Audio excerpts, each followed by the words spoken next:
নমস্কার বন্ধুরা, অজানার পথের নতুন পর্বে আপনাদের সকলকে স্বাগত জানাই।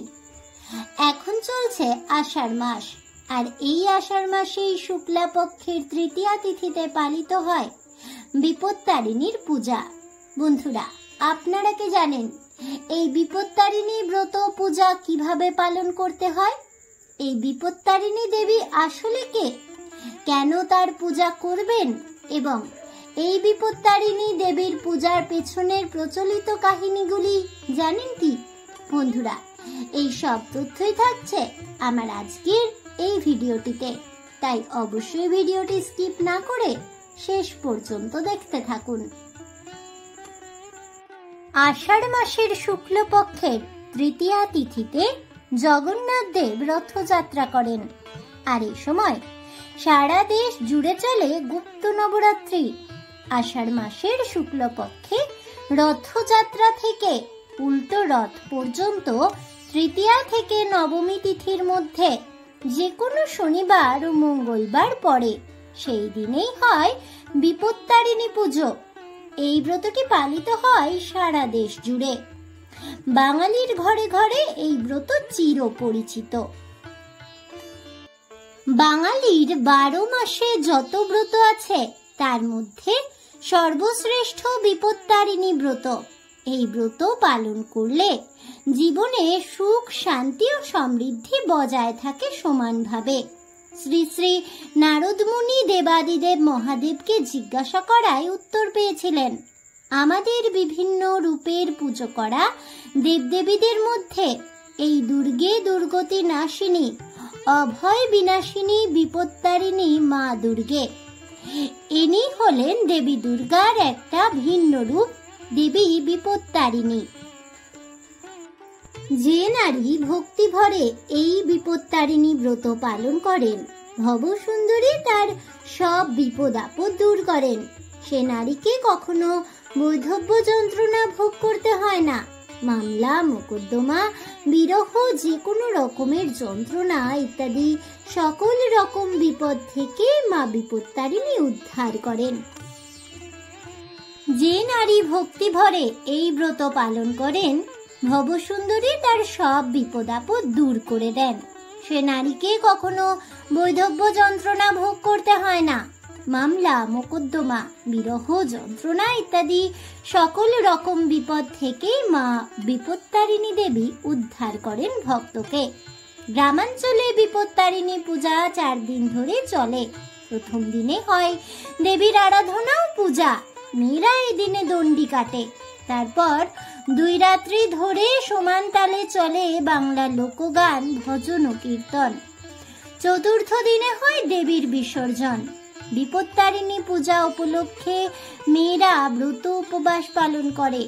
প্রথা অনুসারে এক গুচ্ছ পবিত্র লাল সুতো ও দুর্বা ঘাস বাঁধে তারা। ব্রত পালনের উপকরণ হলো খুবই সামান্য। পুজোর উপকরণে পুষ্প, ফল ইত্যাদি লাগে। মার্কণ্ডেয় পুরাণ অনুসারে এই সব কিছুই 13টি করে নিবেদন করতে হয় মা বিপত্তারিণী দেবীকে। হাতে ধারণ করার লাল সুতোটিকেও 13টি গাঁট দেওয়ার বিধান রয়েছে শাস্ত্রে। ঘট, আমের পল্লব, শীষ সমেত ডাব, একটি নৈবেদ্য, 13 রকম ফুল, 13 রকম ফল, আনারস 9 ভাগ করে অবশ্যই, 2 ভাগে কাটা 13 রকমের ফল, আলাদা চুবড়িতে 13টা গোটা ফল, 13 গাছে লাল সুতো, 13টি দুর্বা, 13টি পান ও 13টি সুপুরি দিতে হয়। 13 গাছে লাল সুতো, 13টি পৈতা, 13টি লবঙ্গ, 13টি ছোট এলাচ, 13টি বড় এলাচ এবং পুজোর শেষে পুরোহিতকে যথাসাধ্য দান দক্ষিণা দিতে হয় এবং পুজোর শেষে মন দিয়ে ব্রত কথা শ্রবণ করতে হয়। মা বিপত্তারিণীর ব্রতের মন্ত্র: মাসি পুণ্যতমে বিপ্রমাধবে মাধব প্রিয়ে নবমাং শুক্লপক্ষে চবাসরে মঙ্গল শুভে সর্পরিক্ষে চ মধ্যাহ্নে জানকী জনকালয়ে আবির্ভূতা স্বয়ং দেবী যোগেষু শোভনেষু চ নম সর্বমঙ্গলে শিবে সর্বার্থ সাধিকে শরণ্যে ত্রম্বকে গৌরী নারায়ণী নমস্তুতে। বন্ধুরা, বিপত্তারিণী ব্রত পালনের নিয়মগুলি কি কি চলুন জেনে নেওয়া যাক। 1. ব্রতের আগের দিনে ব্রতীকে নিরামিষ খাবার খেতে হবে। 2. ব্রতের দিনে ফল, মিষ্টি ও লুচি খেয়ে উপবাস ভাঙতে হয়। এগুলি সবই 13টি করে থাকবে। 3. পুজো দিতে হবে 13 প্রকার ফল আর 13 প্রকার ফুল ও 13 রকম মিষ্টি দিয়ে। 4. লাল সুতোয় 13টি গাঁট ও 8 পাতার দুর্বা অর্থাৎ অষ্টদুর্বা দিয়ে বেঁধে একটা ডুরি তৈরি করে মেয়েদের বাম হাতে ও ছেলেদের ডান হাতে বাঁধতে হয়। মনে করা হয় এতে মা বিপত্তারিণীর আশীর্বাদ আছে, আর এটাকে সকলে মনে করেন বিপদের রক্ষা কবচ, যা থেকে মা বিপত্তারিণী সকলকেই উদ্ধার করেন। 5. যজমানেরা সাধ্যমতো দান দক্ষিণা দেন পূজারী ব্রাহ্মণকে। 6. প্রতি বছর আষাঢ় মাসের শুক্লা তৃতীয়া থেকে নবমী তিথির মধ্যে যে কোনো শনিবারে বা মঙ্গলবারে এই ব্রতটি পালন করা হয়ে থাকে। 7. এই ব্রত শুরু করলে 3 বছর, 5 বছর ও 9 বছর পালন করা উচিত। 8.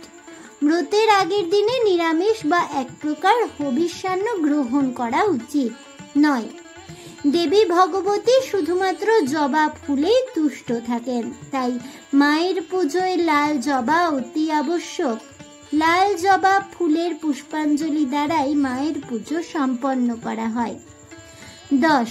এই ব্রতের প্রভাবে পূজারী ব্রাহ্মণকে দিয়ে ঘট স্থাপন করে হলুদ সুতো দিয়ে দুর্বা সহ ঘটের মুখে মারতে হয়। তারপর স্বস্তিক দিয়ে নাম গোত্র ধরে সংকল্প স্ত্রীত্ব উচ্চারণ করতে হবে। অঙ্গশুদ্ধি, করশুদ্ধি করে পঞ্চদেবতার অর্ঘ্য দিয়ে পুজো করতে হবে বিপত্তারিণী রূপী দেবী দুর্গার।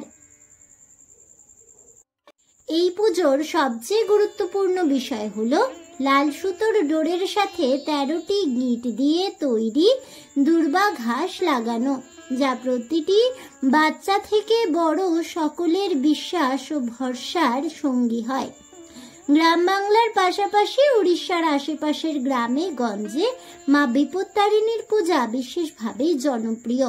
বিভিন্ন মন্দির এবং থানে এই বিপত্তারিণী ব্রত পালন করা হয়, আর সেখানে বাড়ির মা ও বোনেরা উপবাস পালন করে এর ব্রত কথা শ্রবণ করে থাকেন। বন্ধুরা, এবার চলুন জেনে নেওয়া যাক মা বিপত্তারিণী পূজার ব্রত কথার কাহিনী। মা বিপত্তারিণীর ব্রত কথা 2টি রাজ পরিবারের কাহিনীকে ঘিরে গড়ে উঠেছে। তখন বিদর্ভের রাজা ছিলেন সত্যদাস। তার পুত্র অলোকেশ একবার হরিণ শিকার করতে করতে পথ ভুলে পাশের রাজ্য অবন্তিপুরের সীমানায় ঢুকে পড়েন। সেই জায়গাটি ছিল অবন্তী রাজ্যের মৃগয়া ক্ষেত্র। সেখানে একটি হরিণ শিকার করলে অবন্তী রাজ্যের সেনারা তাকে বেঁধে নিয়ে যায় রাজ দরবারে। সেই সময় অবন্তী রাজ্যের রাজা ছিলেন চক্রধর। তিনি সমস্ত ঘটনা শোনার পর অলোকেশকে বন্দী করার আদেশ দিলেন। রাজপুত্রের বন্দী হওয়ার খবর চলে যায় রাজপুত্রের পিতার কাছে। সত্যদাস ছুটে গেলেন অবন্তী রাজের দরবারে, কিন্তু অবন্তীরাজ তাকেও বন্দী করে রাখলেন। বিদর্ভ রাজ্যের রাজা এবং রাজপুত্রের বন্দী হওয়ার খবর পেয়ে বিদর্ভের রানী রত্না কান্নায় ভেঙে পড়েন এবং তিনি চোখের জল মুছে পূজার আয়োজন করতে শুরু করেন। সেই দিনটি ছিল রথযাত্রার পরের মঙ্গলবার। দেবী বিপত্তারিণীর পূজা সেরে রানী ভক্তিভরে দেবীর স্তব করতে লাগলেন এই বিপদ থেকে রক্ষা পাওয়ার জন্য। সেই দেবী হলেন দেবী দুর্গার আরো একটি রূপ। দেবীর চরণে লুটিয়ে পড়ে রানী রত্না প্রার্থনা করতে লাগলেন আর সংকল্প করলেন মায়ের কৃপা না হলে তিনি এই দেহ ত্যাগ করবেন। একদিকে স্ত্রী এবং অন্যদিক থেকে মায়ের এই কাতর প্রার্থনা শুনলেন দেবী। সেই রাতেই দেবী বিপত্তারিণী অবন্তীরাজ চক্রধরকে স্বপ্ন দিয়ে বললেন যে তুমি আমার ভক্তকে বন্দী করে রেখেছ, তাই দেখে আমি কষ্ট পাচ্ছি, এখনই তাদেরকে মুক্ত করে দাও। এই স্বপ্ন পাওয়া মাত্রই অবন্তীরাজ তখনই বিদর্ভরাজ সত্যদাস এবং তার পুত্র অলোকেশকে মুক্তি দিলেন। সেই সঙ্গে নিজের মেয়ের সাথে অলোকেশের বিবাহের প্রস্তাবও দিলেন। এভাবেই দুই রাজ্য আত্মীয়তার সূত্রে বাঁধা পড়ল। আর এভাবেই দেবীর প্রসাদ লাভ করে শান্তি ফিরল উভয় রাজ্যে। এই বিপদ থেকে রক্ষা করেছেন বিপত্তারিণী দেবী দুর্গা। বিদর্ভের রানী রত্নার এই ব্রত কথা স্মরণ করে আজও গ্রাম বাংলার ঘরে ঘরে মহিলারা সংসারের সমস্ত বিপদ কাটিয়ে উঠতে এবং স্বামী ও সন্তানের সুরক্ষার কামনা করতেই সংসারের সুখ শান্তি ফিরিয়ে আনতে মা বিপত্তারিণী দুর্গার পূজা করে থাকেন ভক্তি ও নিষ্ঠা ভরে। মা বিপত্তারিণীর রূপ, দেবদেবীদের রূপ দেখেই সেই দেবীকে চিহ্নিত করা যায় এবং তাকে সেই নামেই ডাকা হয়। বিপত্তারিণী দেবী আসলে দুর্গা বা কালীর একটি বিশেষ রূপ। দুর্গার মতোই তিনি হলেন সিংহবাহিনী, তবে কোথাও তিনি রক্তবর্ণা, আবার কোথাও তিনি কালীর মতোই কৃষ্ণবর্ণা। তার 4টি হাতে খড়গ রয়েছে, ত্রিশূল ও বরাভয় মুদ্রাও রয়েছে।